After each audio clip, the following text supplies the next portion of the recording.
Muchísimo su tiempo y ojalá que pueda contestar las preguntas.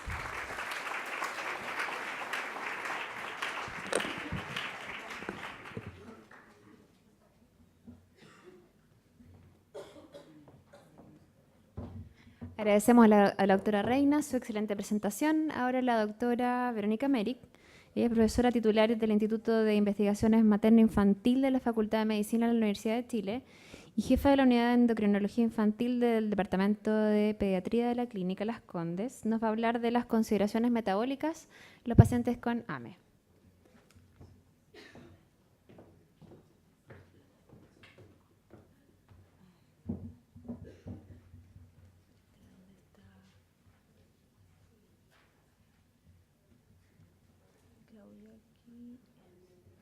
Disculpen, acá está.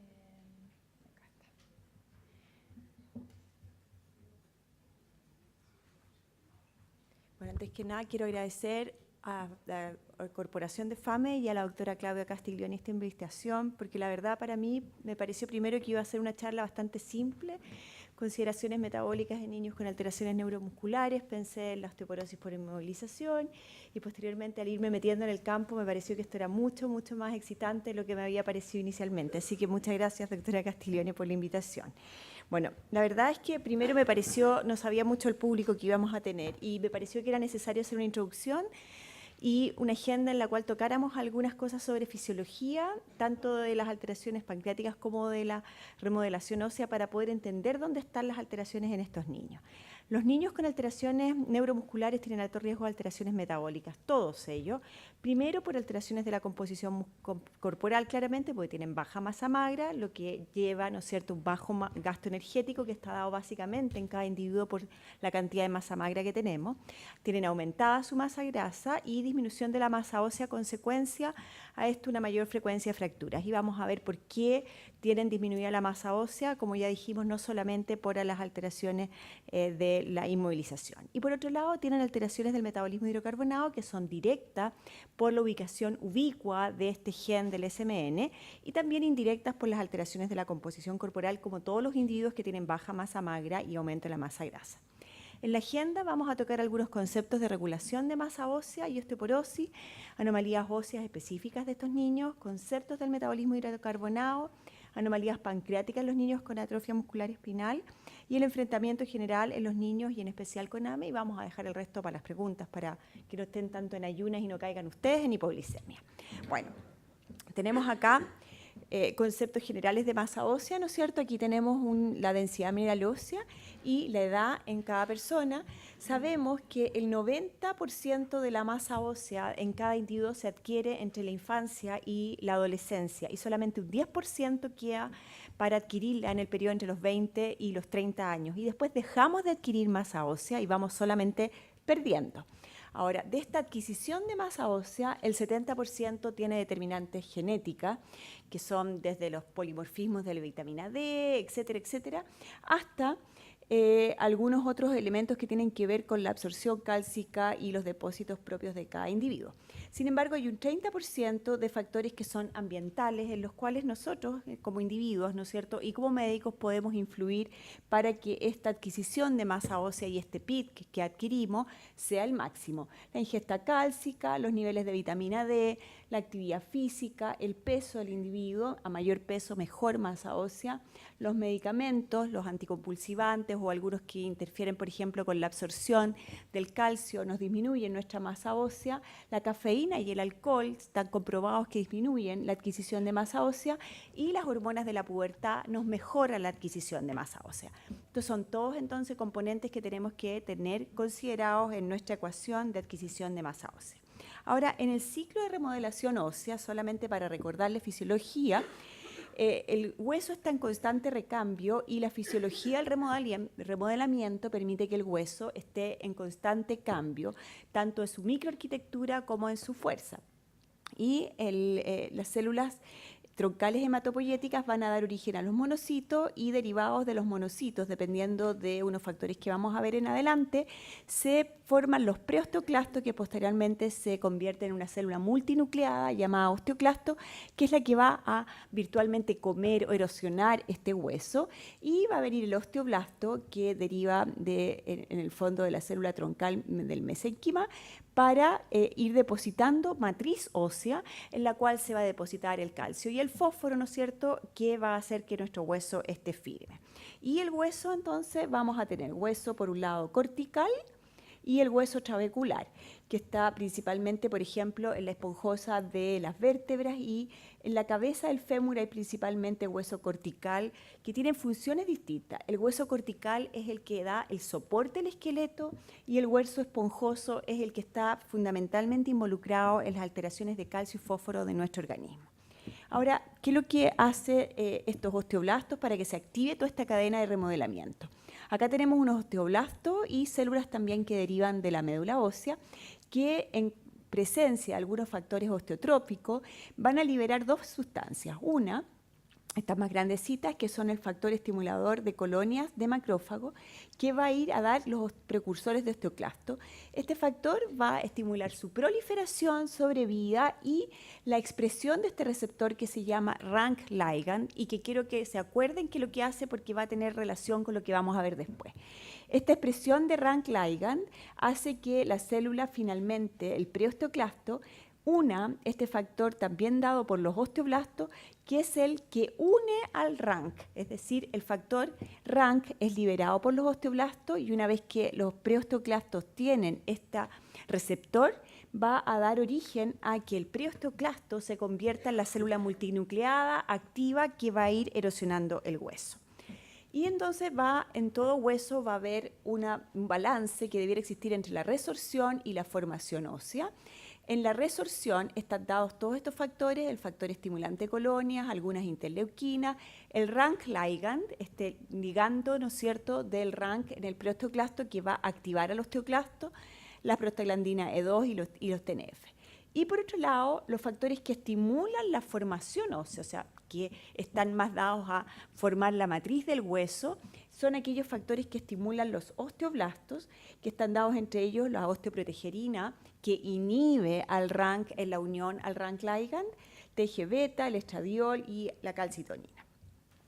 Otro factor importante involucrado en la salud ósea, que ya mencionó la doctora, es la vitamina D, ¿no es cierto? Solamente recordar que en Chile nuestra exposición solar es cada vez más mala, en parte también dada porque la longitud de onda necesitada para que se sintetice a partir del 7-dehidrocolesterol en la piel, la vitamina D, no es la perfecta, y existe alta prevalencia de déficit de vitamina D en nuestra población, no solamente añosa, sino que en nuestra población infantil, dada porque los niños ya no juegan mucho fuera y a su vez están cubiertos con fotoprotectores o con ropa. El 7-dehidrocolesterol, con esta longitud de onda de 270 nanómetros, se va a convertir, ¿no es cierto?, en el colecalciferol, que va a ir a hidroxilarse en posición 25 a nivel hepático, y esta hidroxilación está inactivada en forma intensa, digamos, con los anticonvulsivantes, ¿no es cierto? Y el 25-hidroxicalciferol va a ir a hidroxilarse en el riñón a 1,25, que es la vitamina altamente activa y que va a dar origen a sus múltiples funciones, como la estimulación de absorción de calcio y fósforo en el intestino y el estímulo al osteoblasto y al osteoclasto en el hueso, y además las funciones inmunes que todos conocemos. Otro concepto que creo que es importante recalcar es el de fuerza-resistencia ósea, que no es equivalente a densidad mineral ósea.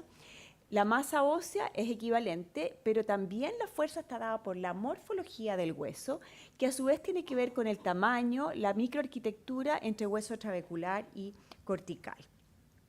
Para esto es muy importante el efecto de la carga mecánica en el hueso, cuyo mecanoestato está dado por el osteocito que estaría ubicado en el hueso y que con su cuerpo y procesos dendríticos es capaz de sensar el movimiento producido en el músculo por cambios que se producen entre la superficie del hueso y el músculo, cambios de líquidos, de fluido. Y esto produce aumentos de calcio intracelular, liberación de ATP, estímulo de las proteínas que van a activar al LPR5, que es un factor que está presente en los osteoblastos y que estimula su diferenciación. Ahora, en este sentido, entonces, la transmisión de vibraciones en la actividad muscular va a cambiar los fluidos alrededor del osteocito, que va a ser responsable, entonces, de convertir esta señal mecánica en una señal bioquímica que va a afectar primariamente la expresión génica del osteoblasto, estimulando su diferenciación.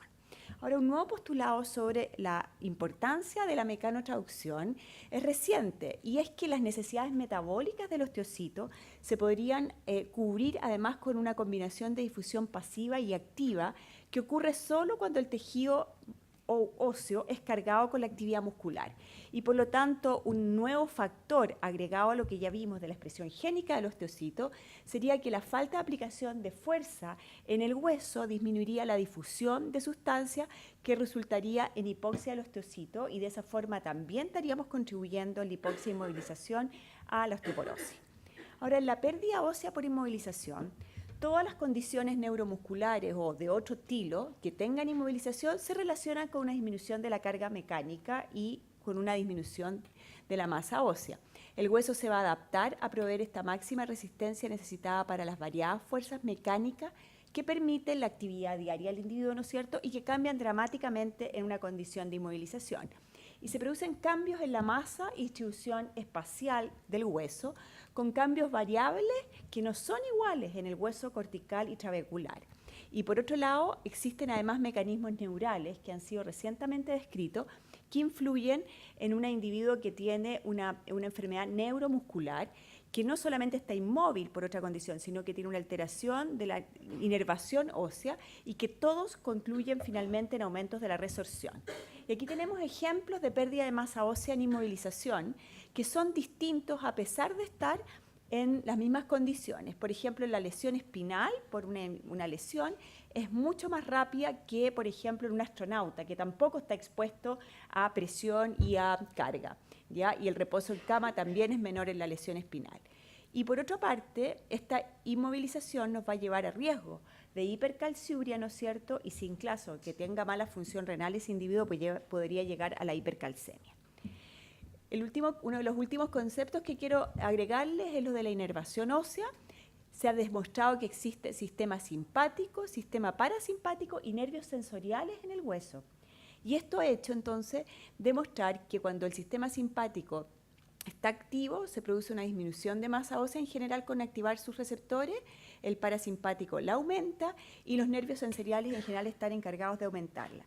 Todo esto involucra de alguna forma los conceptos que tenemos que tener presentes cuando evaluamos la masa ósea. Ahora, hasta el año 2007, la Sociedad de Osteoporosis tenía como definición de osteoporosis en el niño la presencia de historia clínica de una fractura clínicamente significativa, más la necesidad de un bajo contenido mineral óseo medido por DEXA, definido como una densidad mineral ósea ajustada por el tamaño del niño, ajustada por el sexo y edad, de menos 2 desviaciones estándar. Y se llamaba clínicamente significativa a la fractura de un hueso largo de extremidades inferiores, o fracturas compresivas vertebrales, o fracturas de 2 o más huesos largos de extremidades superiores. Sin embargo, la última definición cambió este concepto, y hoy en día se requiere, para decir que el niño tiene claramente una alteración en su salud ósea, la necesidad de una o más fracturas vertebrales compresivas en ausencia de enfermedad metabólica, una osteogénesis imperfecta, un síndrome de Ehlers-Danlos, o un trauma mínimo, y no necesita la presencia de la disminución de la mineral ósea. O sea, solamente con esta parte de arriba tenemos ya la definición de un niño que tiene riesgo de salud ósea y debe ser tratado. En caso de que no tuviéramos fracturas vertebrales, se requiere la presencia de una fractura clínicamente significativa, 2 o más huesos largos a la edad de 10 años, 3 o más huesos largos a cualquier edad hasta los 19 años, más una disminución en la densidad mineral ósea. Ahora, en el caso de la enfermedad de la que estamos refiriéndose en este simposio y las alteraciones de densidad mineral ósea, estos niños tienen alto riesgo de osteoporosis, fracturas y escoliosis por los factores ya explicados previamente por la doctora Reina y en las charlas previas. Tienen además inmovilización, ¿no es cierto?, inactividad física, disminución de la masa magra, todas condiciones con lo que ya revisamos involucradas en una disminución de la masa ósea. Además tienen enfermedad pulmonar restrictiva y alteraciones de nutrición. En algunos trabajos se ha demostrado además que estos niños tienen disminuida su ingesta de vitamina D. Este es un trabajo de Jennifer Atton, en que estudia niños de un alto rango, entre 0 años, digamos, y esto equivalía a alrededor de 14 años, con una media de alrededor de 1,5 años, y que observa que tenían una ingesta inadecuada de vitamina D en un 75% de los pacientes. Así que esto es un factor importante, tal como lo nombró la doctora Reina. Y la densidad mineral ósea, este caso ni siquiera estaba ajustada por sexo ni por estatura, cosa que es un factor muy importante, como vamos a ver después. Y los niveles de vitamina D se correlacionaban en forma directa, pero mucho más con la ingesta cálcica. O sea, menor ingesta de calcio, claramente una disminución de la vitamina D. Y en un estudio del grupo de la doctora, demostraron las alteraciones de composición corporal, ¿no es cierto?, que tienen estos pacientes a medida que van aumentando en edad, tienen una mayor cantidad de masa grasa comparados con individuos de la misma edad que son no afectados, y tienen una disminución, los grises son las SMA, tienen una disminución clara en su masa magra, cosa que es evidente por parte de su enfermedad.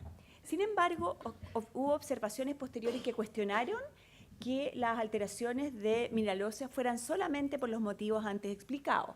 Y las observaciones que cuestionaron esta fisiopatología fueron, primero, la existencia de pacientes que nacían con fracturas, es decir, antes que el niño estuviera inmovilizado, ¿no es cierto?, porque todos nacen en condiciones similares, ya tenían fracturas congénitas, es decir, podría no deberse a la inmovilización. Habían casos aislados de hipercalcemia, de hipercalciuria, aunque no tuvieran alteración osteoporótica, y que la densidad mineral ósea inicial estaba normal, pero que rápidamente bajaba con la edad, sin relación directa, en este caso, a cambios en la función motora. Y esto llevó primero a determinar que el gen del sobrevía de la motoneurona se expresa en forma ubicua, o sea, no solamente está en las neuronas, sino que en muchos otros tejidos.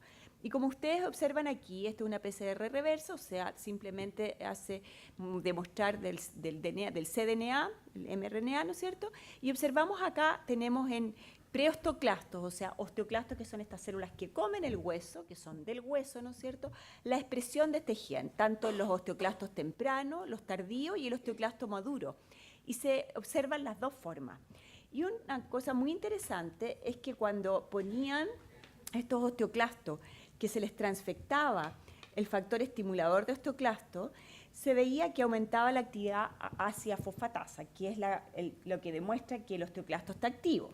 Pero si a este mismo osteoclasto se le transfectaba con el factor estimulador de osteoclasto y una sonda antisense, o sea, una sonda que va a bloquear el gen de SMN, disminuía la actividad osteoclástica. Este es con el transfectado con SMN, y cuando está con SMN pero se le pone una sonda que inhibe el factor estimulador de osteoclasto, disminuye la actividad. O sea, claramente los dos en conjunto estimulan la actividad osteoclástica. Y aquí tenemos el fenotipo esquelético del ratón, que es un fenotipo de un ratón que es un modelo de atrofia muscular espinal. Aquí tenemos el control y aquí tenemos el fenotipo del ratón, que es el modelo de atrofia muscular espinal. Como ustedes ven, una cola mucho más corta, que en el fondo no tuvo formación del resto de las vértebras. Y si ustedes miraran con más atención, no sé si se logra ver desde ahí, es una pelvis mucho más osteoporótica con fractura desde que el ratón nace. Y aquí tenemos el DEXA, que es la forma en que medimos composición ósea, en que tenemos la área del hueso, la densidad mineral ósea y el contenido mineral óseo, están todos disminuidos versus el control en las zonas vertebrales de este ratón afectado con esta condición antes de que manifieste aún una enfermedad muscular. Ahora, en este mismo ratón se hicieron estudios un poco más, digamos, mucho más delicados, en los que ustedes ven un micro CT scan. Esto es un estudio histoporfométrico, donde ustedes tienen aquí las vértebras, la tibia y el fémur del ratón normal y del ratón que tiene la alteración de este gen. Y ustedes ven claramente la disminución del número de trabéculas y el hueso mucho más osteoporótico, que está en el fondo demostrado en estas otras gráficos. Aquí tenemos el volumen óseo, acá tenemos la superficie ósea y el número de trabéculas, tanto en las vértebras, en la tibia como el fémur, claramente disminuido en el ratoncito, que es el modelo de atrofia muscular espinal. Estos son datos antes de que el ratón tenga compromiso muscular. Así también, si ustedes observan, el número de osteoclastos aumenta casi en un 57% comparados con el ratón wild type, que es el ratón que no tiene la transfección. Y si ustedes observan aquí en esta histología, aquí tenemos los ratoncitos wild type, tenemos las trabéculas y aquí tenemos mucho menos hueso trabecular. Y observan aquí en naranja que tienen en el fondo una inmunohistoquímica donde lo que tiñen son los osteoclastos, que producen fosfatasa ácida, que tienen un número y una cantidad pequeña, comparado con la distribución que tiene el ratón que tiene esta transfección. Ahora fueron a ver si había un defecto además en los osteoblastos o solamente en los osteoclastos. Y lo que midieron fue lo siguiente: a nivel bioquímico en estos ratoncitos, midieron la fosfatasa ácida, es decir, un marcador de su actividad. Y miren ustedes, el ratoncito tiene mucho más actividad de osteoclasto, tiene mayor cantidad de un péptido que se mide en orina, que es el telopéptido X, que son en el fondo la degradación de estas proteínas de matriz, y tiene más calcemia, ¿ya? Y en los osteoblastos, esto no es osteoclastos, esto es osteoblastos, vamos a ver marcadores de función del osteoblasto, que es la celulita que forma hueso. Las fosfatasas alcalinas, que son un marcador de su acción en forma temprana, no es tan distinto, pero sí tienen algunas proteínas en forma disminuida. Tienen menor osteocalcina, osteoprotegerina, osterix. Son todas funciones osteoblásticas. Y aquí vemos los niveles relativos de rank ligand, que es esta proteína que produce el osteoblasto para activar el osteoclasto, y están similares. Y aquí tenemos también la expresión relativa de osteoprotegerina, que está similar. Acá tenemos el factor estimulador de colonias, que es el factor osteoblástico que activa el osteoclasto, que no está distinto, y los niveles de resorción, que en el fondo es lo que miramos antes a nivel de histomorfometría, pero aquí cuantificado tienen 46% más de resorción. Acá tenemos los niveles de fosfatasa ácida como marcador, acuérdense, de osteoclasto, y observamos el ratón wild type en las columnas blancas y las columnas negras el ratón transfectado, y observamos que a medida que aumenta la cantidad de rank ligand, que es este factor que activa el osteoclasto, los niveles de fosfatasa ácida, es decir, como que este ratón es mucho más activo, no el ratón, el osteoclasto de este ratón es mucho más activo que el osteoclasto del ratón normal. Y aquí tenemos entonces marcadores de moléculas de señalización que van después de la unión del rank ligand al rank en el osteoclasto en preosteoclasto, que es la célula que viene antes del osteoclasto. Y observamos en aquellos que están transfectados con los ratoncitos SMA, son los que tienen la mutación, y con transfección los niveles muchísimo más altos cuando se les transfecta con rank ligand comparado con el mismo rank ligand, pero en el ratón wild, que son las columnas negras. O sea, todo esto nos habla de la mayor actividad que tiene, ¿no es cierto?, la célula osteoclástica. Ahora vamos a pasar al tema de la nutrición y el metabolismo hidrocarbonado y las evidencias especiales que hay en esta población. La severidad del fenotipo de los niños con atrofia muscular espinal impacta el estado nutritivo. Esta parte ya la habló en forma extensa la doctora. La disminución de la masa muscular hace que desarrollen hipoglicemia fácil ante ayunos cortos por la falta del sustrato aminoacídico que contribuye a la gluconeogénesis, ¿no es cierto? Además tiene un defecto generalizado en el metabolismo de ácidos grasos que los hace más vulnerables a la acidosis, y tienen la baja tolerancia digestiva a pequeños incrementos y todas las alteraciones de motilidad digestiva, dificultad en lograr ingerir los requerimientos, y con alimentación enteral tienen un alto porcentaje de obesidad, todo lo que contribuye y que tenemos que tener presente, digamos, en estos niños en su manejo. Ahora, conceptos que son importantes en este manejo es que la sensibilidad a insulina de cada individuo, independiente de la condición, debe ser compensada con la secreción de insulina. En un individuo que tenemos baja sensibilidad, es decir, es muy resistente, si logramos secretar más insulina, vamos a mantener el metabolismo hidrocarbonado en forma normal. Si al revés tenemos mucha sensibilidad a insulina, necesitamos poca para compensar el metabolismo hidrocarbonado, que claramente lo que más se visualiza es en nuestros niveles de glicemia, ¿no es cierto? Y el espectro de sensibilidad a insulina en realidad es bastante fluctuante, incluso en un mismo individuo. Hay condiciones que lo pueden cambiar. El aumento de peso, la baja de ejercicio nos hace más resistentes, es decir, menos sensibles, y al revés. dependiendo si este mismo individuo hace más ejercicio, baja de peso, come más saludable, va a tener mejor sensibilidad. Y aquí tenemos condiciones que en todos los individuos pueden influenciar el metabolismo de la glucosa, bajando entonces la sensibilidad a insulina, las infecciones, el aumento de gasto energético en realidad claramente lo va a mejorar, el aumento del trabajo respiratorio también mejora la sensibilidad dependiendo de la cantidad de acidosis que tengamos. La acidosis es un factor que produce aumento de la resistencia a insulina, ¿ya?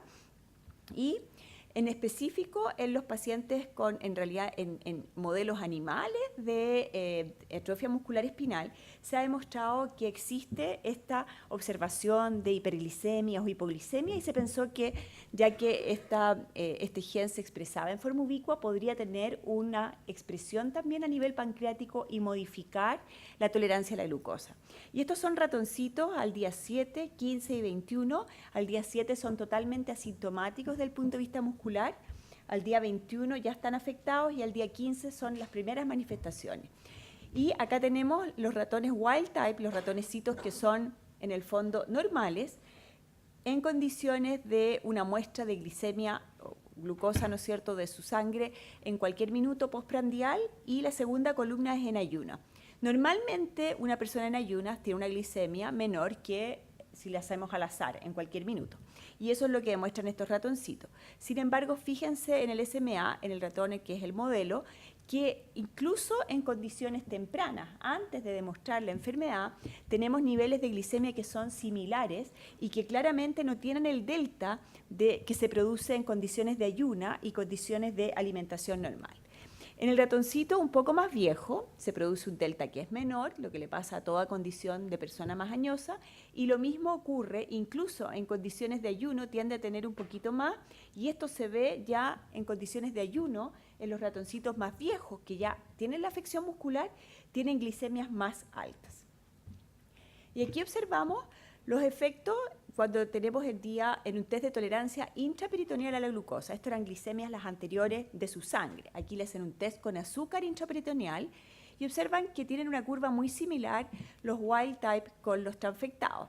Y el área bajo la curva era similar. Sin embargo, fueron a mirar estos observadores en forma bien cuidadosa a cada uno de estos ratoncitos y las curvas eran distintas. Fíjense aquí en SMN, que es el morado, tiene una curva en que sube, baja mucho más rápido que el normal y después vuelve, pero aquí hay uno que sube y se mantiene y un poquito más arriba. Y cuando ven los cambios del área de la curva de glucosa, en los primeros 60-90 minutos, en promedio, los ratoncitos que tienen la mutación tienen un aumento de glicemia comparado con los individuos o con los ratoncitos no transfectados. Y esto se hace mucho más evidente en los postprandiales. Y en el ratón aún más viejo, el cambio, aquel ratón que tiene la transfección tiene una curva y un área bajo la curva de glucosa mucho mayor que el wild type. O sea, estarían expuestos después de que comen, especialmente cuando son más añosos, a una mayor concentración de glucosa postprandial.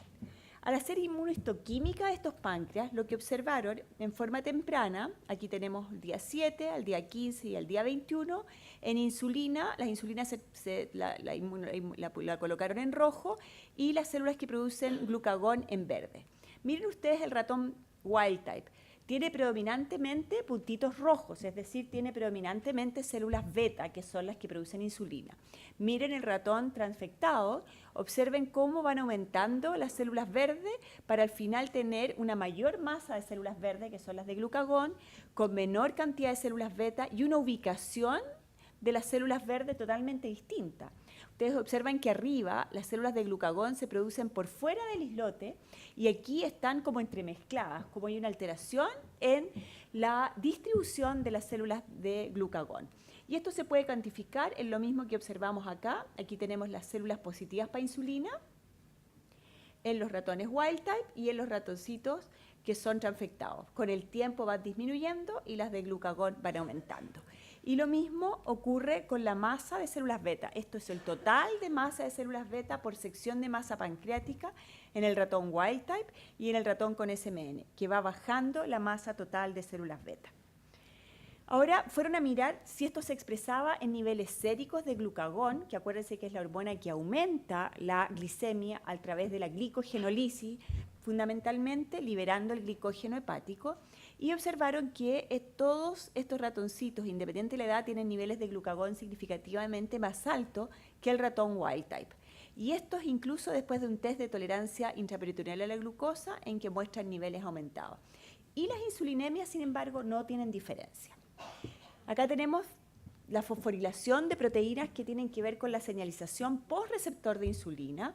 El ratón SMN tiene una superseñalización de insulina, o sea, tienen niveles de insulinemia similar, pero tiene un aumento de la sensibilidad a insulina, lo que probablemente hace que a pesar de tener más glucagón no son tan hiperglicémicos como podrían ser. Y esto está cuantificado en la imagen de ahí.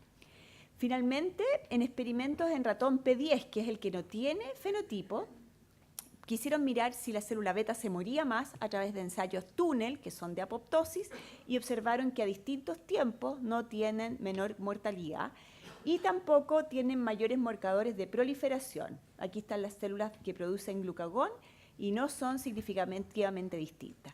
Y estos son marcadores de diferenciación de célula beta. Lo que pensaron los autores que ya que no se morían más, ni sobrevivían más, ni proliferaban más, a lo mejor se desdiferenciaban de célula beta a célula alfa. Pero aquí ustedes ven, la expresión está completamente similar. Y aquí hicieron, en el fondo, lo que trataron de medir es la cantidad de células por islote en páncreas de niños con SMA que habían fallecido, ¿ya?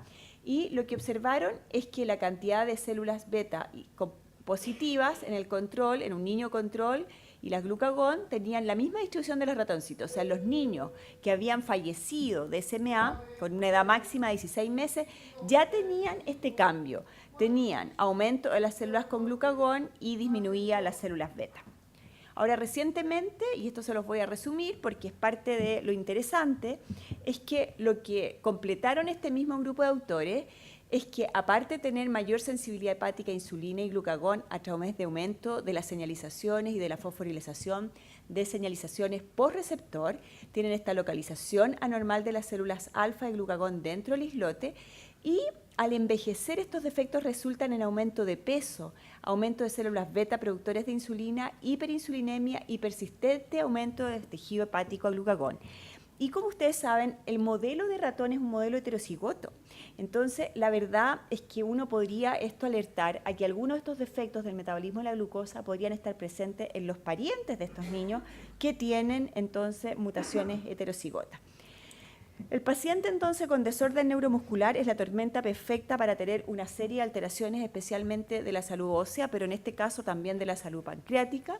Y en la aproximación al paciente sugiero obviamente una buena historia clínica, presencia de fracturas evidente, la presencia de dolor, nos debe alertar a buscarlo, especialmente a veces dolor en columna, la ingesta calórica, que ya lo revisó la doctora, la presencia de fármacos que puedan alterar el metabolismo de vitamina D o alterar la absorción de calcio, calciuria también mayor con glucocorticoides, la patología concomitante que puedan tener y estudio complementario que creo que es fundamental para evaluar la salud ósea y ahí agregaría obviamente estudio de la salud del metabolismo hidrocarbonado. Respecto a la densitometría ósea, 2 palabras solamente para saber qué pedir, dónde pedir y cómo pedirlo.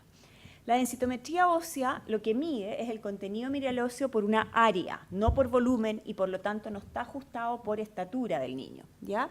Es la técnica más usada para medir contenido mineral ósea y densidad mineral ósea en niños. Es de bajo costo, baja radiación y altamente disponible. Lo que hay que tener en cuenta es que para evaluar la fuerza del hueso en un esqueleto en desarrollo se requiere información tanto del tamaño como de la geometría y esto no lo da la densitometría. No es capaz tampoco de separar hueso cortical ni trabecular, ni tampoco mide la calidad del hueso ni su microarquitectura. Y esto es un efecto que les quiero mostrar porque, por ejemplo, un niño chico puede tener una densidad mineral ósea areal falsamente pequeña. Aquí tenemos un niño pequeño. Si el niño es pequeño, puede darnos entonces una falsa medida de que realmente la densidad mineral ósea es baja, pero si la ajustamos a su tamaño nos va a decir que está normal. Al revés, en un niño alto nos puede decir que está normal, pero si la ajustamos a su estatura puede decir que está disminuida. Y por eso hay que mandarlos a lugares en que hagan el ajuste, que en Chile solamente tenemos un lugar disponible en la Universidad Católica en Marcoleta. Ni siquiera en ningún otro lugar se hace este ajuste, ¿ya? Porque tienen el software hecho para Chile. La densitometría areal versus el SCI-2, que es el CT, ¿no es cierto?, el scan. En realidad esto solamente está recomendado para hacerlo en investigación. El PQCT, el Peripheral QCT, es capaz de medir la área total del hueso, separar hueso cortical y trabecular, además es capaz de medir el músculo. O sea, tiene una serie de ventajas, pero desgraciadamente se utiliza solamente para investigación. En niños, entonces, lo otro importante es que pedir columna lumbar y corporal total bajo la cabeza, es lo que normalmente se expresa como corporal total. La femoral no es recomendable. Sabemos que los niños con patología neuromuscular es la primera que se afecta y en la cual en general tenemos poco que hacer porque no nos ayuda mucho, excepto el ejercicio o las placas que son de vibración. Radiografía de columna es muy importante porque la radiografía de columna, si tenemos alteraciones vertebrales, eso es altamente indicativo y debemos tratarlo, independiente del DEXA. El resultado no debiera ser expresado ni como osteopenia ni como osteoporosis. En niños el resultado debe decir contenido mineral ósea o densidad mineral ósea baja para la edad, porque el concepto no es de osteoporosis, ustedes ya vieron, aunque tenga menos de 2, si el niño no se ha fracturado, no tiene osteoporosis. Y el intervalo mínimo para repetir es 6 meses y debe hacerse en un centro especializado con gente que sepa interpretarlo. Acá tenemos una radiografía en la cual ustedes ven, miren la altura vertebral, o sea, claramente afectado, y eso nos puede ayudar mucho en el diagnóstico. En el manejo, el estado nutricional fundamental, evitar la inmovilización, obviamente los niños que lo pueden realizar, actividad física regular contra gravedad y medicamentos, para los cuales obviamente hay 2 terapias básicas, los antirresortivos, de los cuales los bifosfonatos son los reyes, el denosumab, que es un nuevo anti-rank ligand, ¿no es cierto?, es como la nueva novedad, pero podría ser, en el caso de los niños, como justamente la fisiopatología involucra las 2 cosas, podría ser uno de los 2. Busqué protocolos con bifosfonato que estuvieran realmente publicados en estos niños y no hay nada. O sea, no hay ningún estudio que evalúe su función. En niños, la verdad que la indicación de bifosfonato es bastante precisa y escasa.